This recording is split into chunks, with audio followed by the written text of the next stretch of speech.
Президентіміз Қасым-Жомарт Тоқаевтың ағылшыншасын бағалайық. The purpose of my visit to advance and develop our mutual cooperation.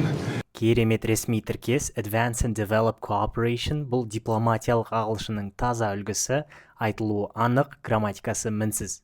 It were the United States who sent more than $100 billion. Бұл жерде ұсақ қате бар.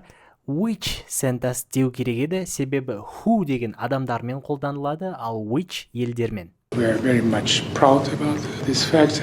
Мағынасы түсінікті, бірақ грамматикалық ұсақ қате бар, proud of болу керек еді. I believe that it's a golden bridge between both Kazakhstan and the United States. Golden Bridge, алтын көпір, тамаша, көркем метафора дипломатиялық ағылшында жиі қолданылады. And of course we enjoy also close relationship in the humanitarian area. Қате емес, бірақ we also enjoy close relations табиғи естілер еді. Қорытынды, Қасым-Жомарт Тоқаевтың ағылшын деңгейі C2 IELTS спикингті шамамен 8,5 алушы еді. Келесі жолы кімді талдайын пікірге жаз және ағылшын тілін қызық жолмен үйренгің келсе осы парақшаға тіркел.